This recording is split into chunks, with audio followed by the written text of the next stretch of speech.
Hello and welcome back to another episode of the CVU Show. I'm Elias. And I'm Autumn. In today's episode, we have a special interview with the CVU directors of the Spring One Acts and Sports with Dennis, featuring Frankie with a special report on the Kentucky Derby. After that, we have a short video by Frankie, an interview with next year's student body presidents, and last, student interviews. This week was Teacher Appreciation Week, so please make sure to tell your teachers you appreciate them. May 1st through May 12th are AP exams, so make sure you bring a Chromebook and some headphones. In other news, the Junior Lottery is now open. Applications are due by May 19th at 3:30 p.m. Results of the lottery will be announced after school on May 23rd. May 5th through May 7th are the Spring One Act plays. The student-directed shows this year are Hamlet and The Actor's Nightmare. Showtimes are May 5th and 6th at 7 p.m. and May 7th at 1 p.m. General admission is $10 for students. Children, faculty, and staff are $8.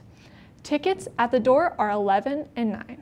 You can purchase your tickets in advance at the link below. Now for an interview with the directors of the One Acts. Let's take a look. Hello, so I'm down here in the studio meeting with two of the One Act play directors, and I'd like to start us off by asking you all to introduce yourselves and give us a brief description about what your play is. I'm Francesca Kroll, and I co-direct Hamlet with Rory McDermott. And Hamlet is a classic Shakespeare tragedy that deals with a lot of just intense emotions surrounding grief and just general life things. And our lead actor is Clark, who plays Hamlet. And they do an incredible job just depicting all of the anguish that the character goes through throughout the production. And it is just, it's so incredible to watch, especially in the process. But I can agree. Thank you. I'm Gabby Lindenmeyer. I co-direct The Actor's Nightmare with Ian Story and Eric Carroll. The Actor's Nightmare is, it's kind of like one of those dreams you have where you are on stage and you don't know where you are or how you got there, and everybody's expecting you to give your lines and you don't know what you're doing. It's basically that. Our main actor, Nate McNabb, does a great job of bringing a lot of character to the role, and we've been working on it for a good while now, so I think it's come out really well. It's a comedy. I don't know if I said that already.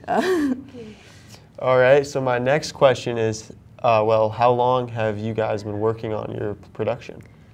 I think that Rory and I had this idea since the fall musical ended. We had this idea of just wanting to do a Shakespeare play and kind of bring back true classical theater and melodrama. So we've had this idea since December, so that's what, 6 months, and we've been working on this I think since we got back from February break, if that sounds right. I remember the deadline of 6 weeks being very intense in my face. So we've been working on it for 6 weeks. Yeah, I joined a little bit later on The Actor's Nightmare play, but yeah, February break sounds about right, somewhere in there. All right, so my last question I have for today is, where can people go to purchase tickets? If you see those posters up everywhere around CVU, there's a little QR code on the bottom there. You can scan that, it takes you to a link to the website. Yeah, or on our Instagram, I think it's CVU Theater, and there's a link in the bio also for an easier access. All right, well, thanks for coming out. Back to the studio. Thank you, One Act directors, for taking the time to meet with us. All rising seniors can be accommodated for parking in the senior lot during the 2023-2024 school year. There is no lottery process. Passes will be available for purchase in late August/early September. CVU's final band and chorus concerts of the school year will be on Wednesday, May 17th and Thursday, May 18th at 7:00 p.m. at the CVU Theater. This is a very special concert that will feature our senior rose ceremony, as well as some combined performances from the choirs and symphonic winds. Now, Sports with Dennis.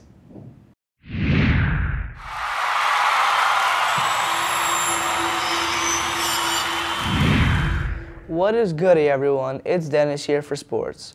Let's get into this. The JV Boys Ultimate Team had the tournament at Burton. They lost 10-6 against MMU, but beat BFA 11-0, mercy ruling them. The Varsity Boys Ultimate Team won their game on Friday before break, 15-8 versus Rice. Boys Varsity Lax won 10-7 against Middlebury. On Saturday, lots of games are happening. Varsity and JV softball, boys and girls varsity track, varsity and JV baseball, JV girls lax, and JV's boys ultimate. So get out there and support your school, CVU. In professional news, the NBA and the NHL have entered the first round of playoffs. All 4 California-based NBA franchises made it to this year's playoff. This is an NBA first for the Golden State. In NHL news, the Edmonton Oilers and the Toronto Maple Leafs are fan favorites to win the Stanley Cup Finals, which start on June 3rd. Now, our special sports correspondent Frankie talks about the Kentucky Derby. Hi, I'm Frankie, and welcome back to your CVU Show Super Special CVU Specialty Sports Report. Today we're talking about the Kentucky Derby, which takes place this Saturday. The Kentucky Derby is the largest horse race in the United States and one of the most prestigious horse races in the world. It is the first race in the Triple Crown, the ultimate glory in horse racing, which starts with the Kentucky Derby before moving on to Upper and Lower Egypt. The Kentucky Derby takes place with 20 horses all going around a track very, very fast, with upwards of 150,000 people watching. And there's more to do than just watch the horses. Of course, you can gamble on the horses. Wear a hat, drink mint juleps while watching the horses. Called the most exciting 2 minutes in sports, the Kentucky Derby isn't very long, but it sure is very, very cool. Those horses go very, very fast, and the fastest of them gets to take home the $3 million prize and get one step closer to going down in history among the likes of Omaha, Citation, Assault, and American Pharoah, the Kentucky Derby. What is there to say about Kentucky, except that it's the food on the plate of that chef that makes up that line of states? You know what I'm talking about. There's nothing like it, and there never will be ever again. Until the next one. That's all from me. Back to you in the studio. That's all for today. Back to you guys in the studio. Thank you, Dennis and Frankie. And now, since you can never get enough of him, we have a special segment from our correspondent Frankie. You may want to get a piece of paper with you so you can follow along.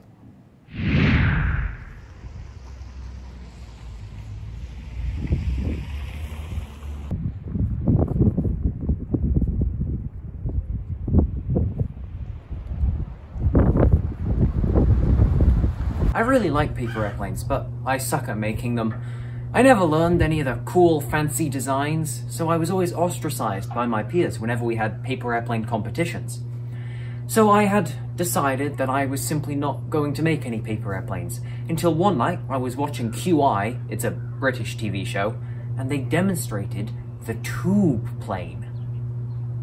Supposedly, it was just as good as a real plane, and sure enough, when they threw it, it flew. The very next free block I had, I got straight to work making it.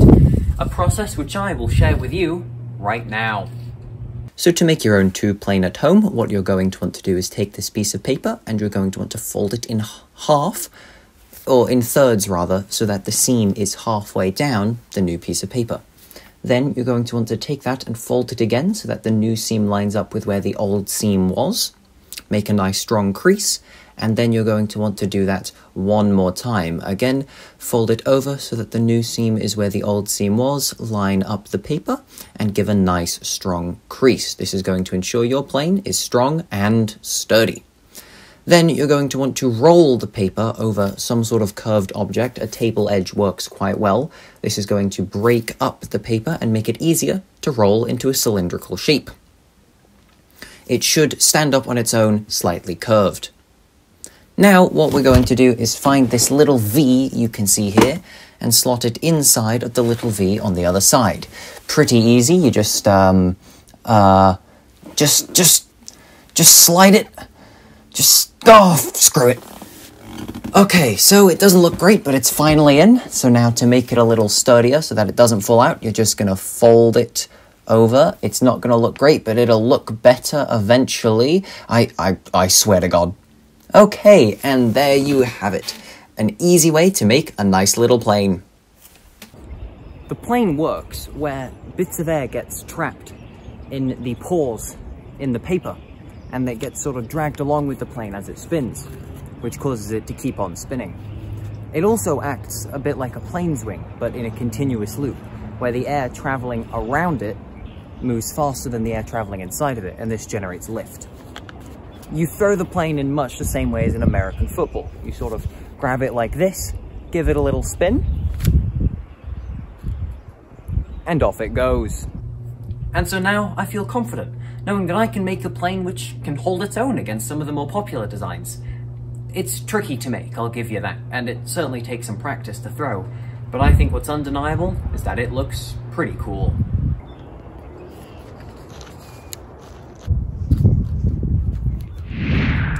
Thank you so much, Frankie. Prom is Saturday, May 13th from 7 to 11 p.m. at the Old Lantern in Charlotte. Tickets are $35 per person and will be available for purchase starting May 1st in your house office. This week, we got a chance to interview the winners of the 2023-2024 co-presidential election.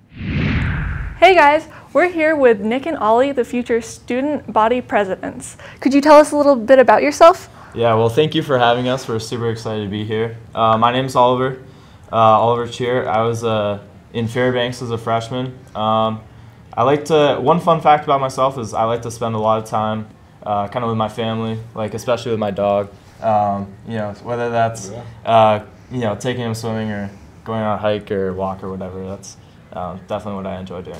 Yeah, thank you again for having us. We're super excited to be your future student body presidents. So my name is Nick Blasius, and I was in Snelling as a freshman. And a fun fact about myself is I love oatmeal. So many things you can do with it. Put peanut butter in it, chocolate chips, all of the above. What is the one thing you strive for and why? Strive for? I would say one thing that I strive for is just consistency. I would say at a personal level. And I think consistency outgoes motivation. But I would say when it comes to CVU, and especially our CVU community, I would say I definitely strive for kind of just a culture where everyone feels included, and a culture where everyone kind of feels like they have a part in kind of the bigger picture, bigger team. Yeah, no, I definitely agree with that. I think what Ollie said, involvement, we want to get everyone at CVU involved in different clubs, activities, sports as much as we can next year at CVU. And I think something that I strive for is definitely ambition, just trying to make the most of what I can all the time. So what are you planning to do with CVU? Well, I think one of the things was just one of the things that we were kind of talking about is making sure everyone's engaged. Especially, we think that a big thing that comes from engagement is clubs and like C3, which is why we kind of want to have C3 towards the end of the day, or kind of find another time and something that works better, just so people aren't like walking around in the halls, because I feel like that's something that we see as a problem now. For sure, for sure. I think we also want to create more school-sponsored events, such as a homecoming, or maybe we talked about a haunted house. That'd be super fun at CVU. And then I also talked about this idea with my mom, Gayshri Blasius, the teacher here, about a Take a Seat campaign idea, which would just be a way to get create more opportunities for students to become friends with everyone here at CVU and just involve the whole community. Is there anything else that you guys would like to add? I would say thank you to everyone who voted for us, and we're super excited about getting to work and start meeting a lot of people. Yeah, we're so excited to get to work on this next year. Just try to create as much positive change we can at CVU next year. Thank you guys so much. Back to you guys in the studio. Thank you so much, Nick and Ollie. And finally, we asked you, if you were stranded on a desert island, what 3 things would you bring with you and why? 3 things that I would bring with me on a deserted island are probably A box of matches, because why not? Probably a blanket, maybe like a soccer blanket. That's like my favorite blanket right now. And then probably the Odyssey, because I have to finish it for English, and that would be a good time to do it.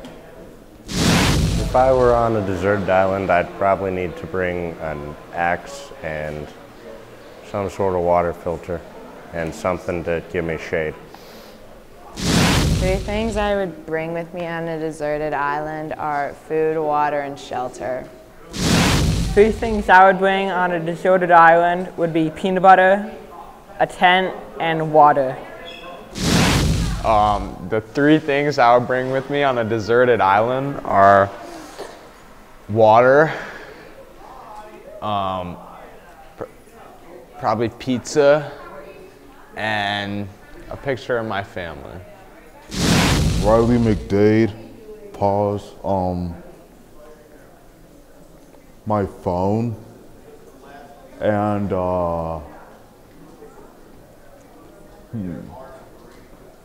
probably food. Yeah, I think that those would definitely be 3 things I'd take me on. Yeah, I would bring a pocket knife, a cereal bowl, and probably a hatchet.